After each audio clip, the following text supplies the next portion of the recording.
विश्व के सारे लोग करे जो साथ में मिलकर प्रार्थना, सबका मंगल होगा तब, सबका मंगल होगा तब, बढ़ेगी विश्व की चेतना।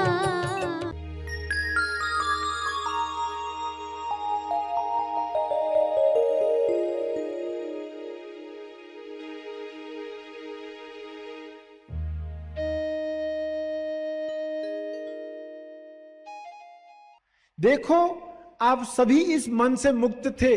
कोई समय था जब आप बच्चे थे, जब आप पालने में थे ना, जब तो क्या होता था, आप घंटों पड़े रहते थे छत की तरफ देखते हुए, मगर बोर नहीं होते थे, बिल्कुल बोर नहीं होते थे। सभी को शुभेच्छा। हैप्पी थॉट्स तेज ज्ञान फाउंडेशन द्वारा आयोजित ध्यान प्रार्थना बीज बोने के लिए आप सबका स्वागत करते हैं। रोज हम सब मिलकर प्रार्थना करते हैं ताकि हम खुद भी स्वस्थ रह पाएं और जो बीमार हैं उन्हें भी हम अपनी प्रार्थना का बल पहुंचा पाएं। तो आइए ग्रहणशील रहते हैं और इस प्रार्थना का लाभ लेते हैं। सभी आंखें बंद रखते हुए प्रार्थना करें।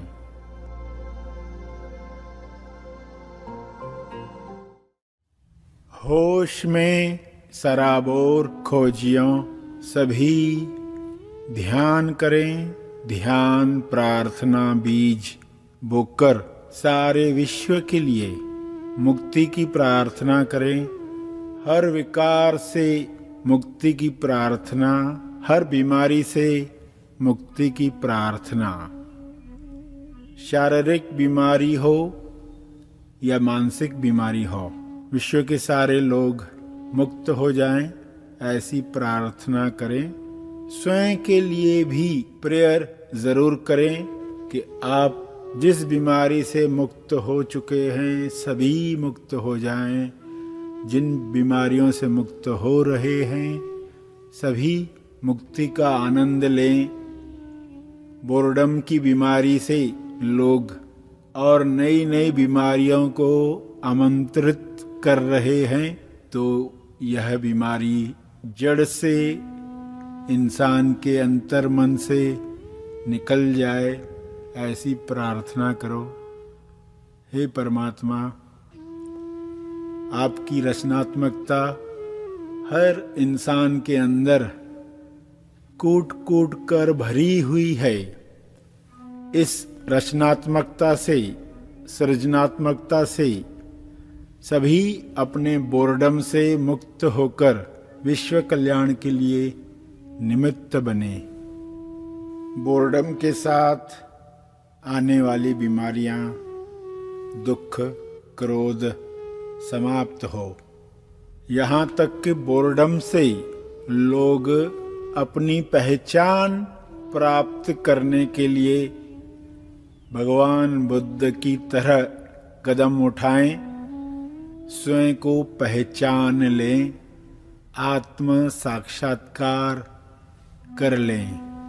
मानसिक बीमारियों की मानसिक वैक्सीन, ज्ञान की वैक्सीन सबको लग जाए।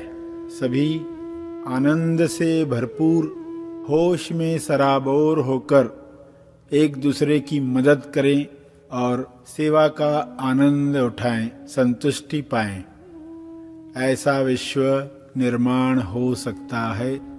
बोर्डम को ही निमित्त बनाकर लोग नव निर्माण करके सभी के मंगल के लिए कार्य कर सकते हैं। यह कार्य शुरू हो चुका है। यह बढ़ते बढ़ते सारे विश्व पर छा रहा है। हे परमात्मा, इसके लिए आपका बहुत बहुत धन्यवाद। बोर्डम में इंसान स्वयं को मुर्दा महसूस करता है। ईश्वर अपना एहसास करने के लिए जिंदा शरीर मनुष्य शरीर निर्माण करता है। जिंदा होने का एहसास ईश्वर का एहसास है। मानसिक रोग इस एहसास को ढक देते हैं। यह मानसिक रोग मुझ में से समाप्त हो जाए और सभी को इसका लाभ मिले। ईश्वरीय गुण मेरे द्वारा प्रकट हों। जिंदा होने के एहसास से मेरे सारे निर्णय हों। हे परमात्मा, मुझे ऐसी बुद्धि दो ताकि मैं वह जीवन जीऊं जो मेरे द्वारा जिया जाना है। जिंदा होने का एहसास महसूस करके मैं प्रतिसाद दूं। मेरे हर प्रतिसाद में होश हो, समझ हो, भक्ति हो। पूरे ध्यान से होश में जीकर ईश्वरीय गुणों की अभिव्यक्ति मेरे द्वारा हो। ऐसी कृपा करो, ऐसी कृपा हो, ऐसी अदृश्य कृपा मुझ पर सदा बरसते आई है। कृपया इसे जारी रखो। धन्यवाद, धन्यवाद, धन्यवाद।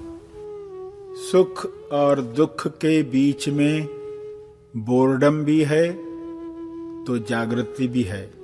सुख दुख के पार हमें जागृति को पहचानना है, वरना बोर्डम में हम अपनी चेतना को गिराकर और निचले स्तरों पर चले जाते हैं।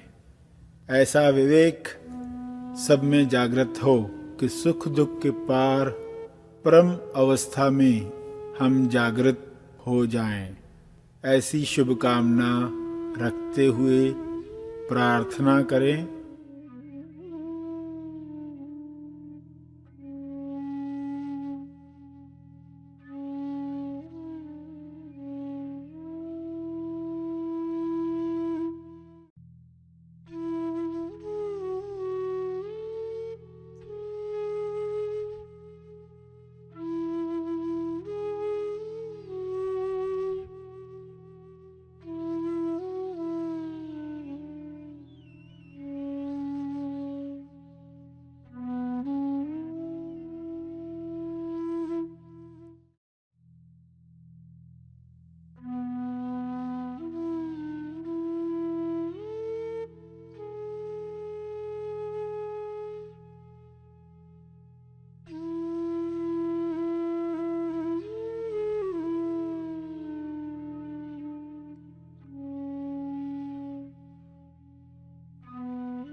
प्रार्थना के अंत में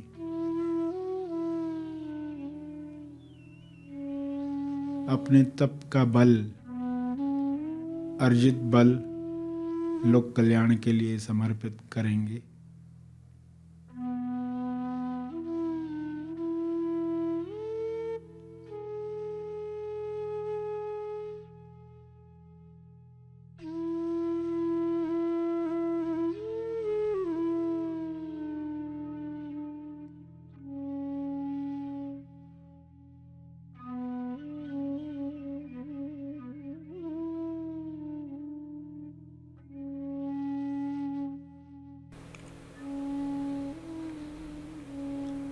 सभी धीरे धीरे आंखें खोलें। आइए सब ग्रहणशील होते हैं एक चेतना संदेश सुनने के लिए।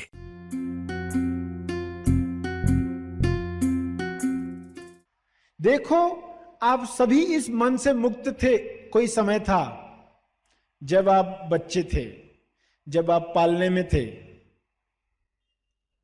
ना जब, तो क्या होता था, आप घंटों पड़े रहते थे छत की तरफ देखते हुए, मगर बोर नहीं होते थे। बिल्कुल बोर नहीं होते थे। आज लेटकर देखो,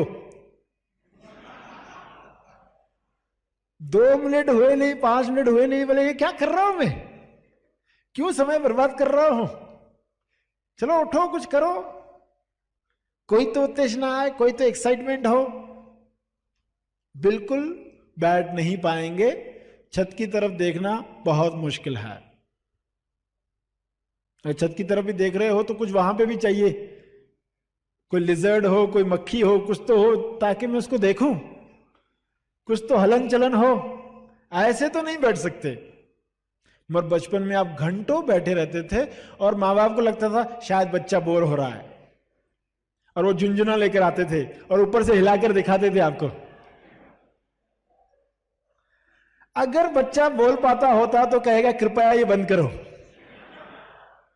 ये क्यों परेशान कर रहे हो, मैं खुश हूं, बहुत मजे में हूं।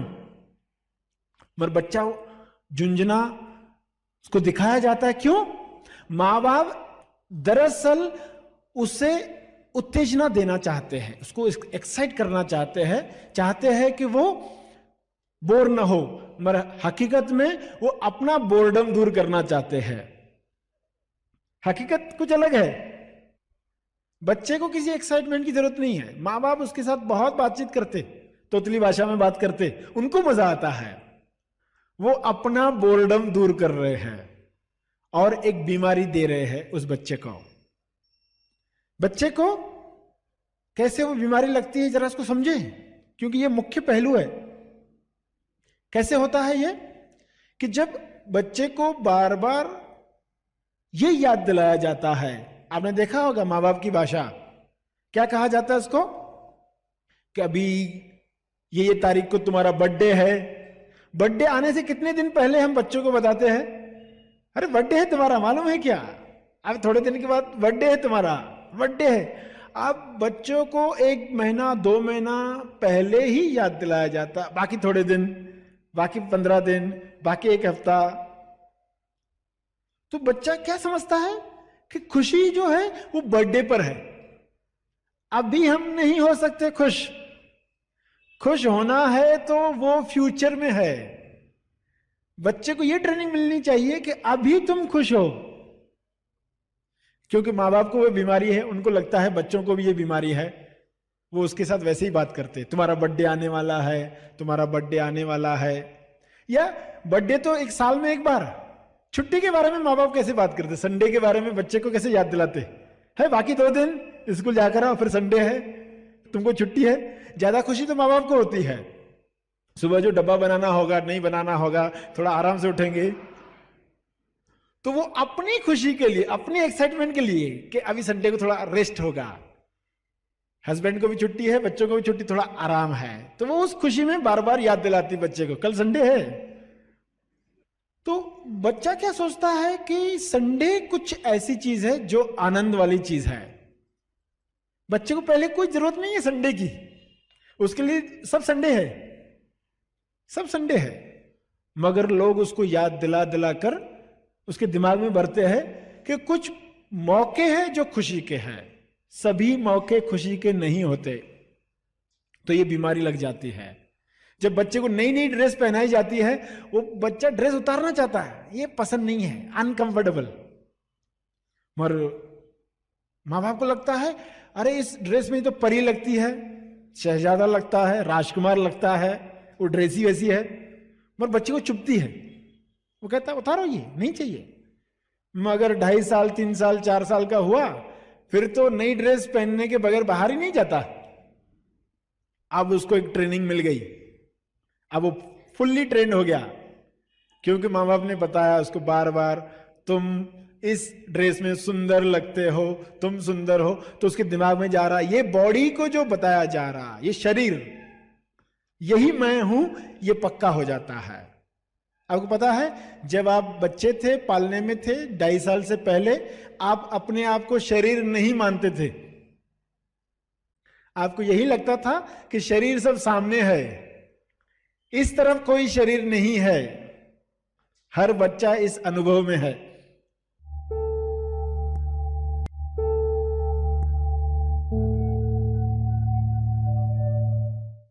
प्रार्थना और मार्गदर्शन का सभी ने लाभ लिया। आइए यहीं पर समाप्त करते हैं, कल फिर मिलेंगे। तब तक के लिए धन्यवाद। Happy thoughts.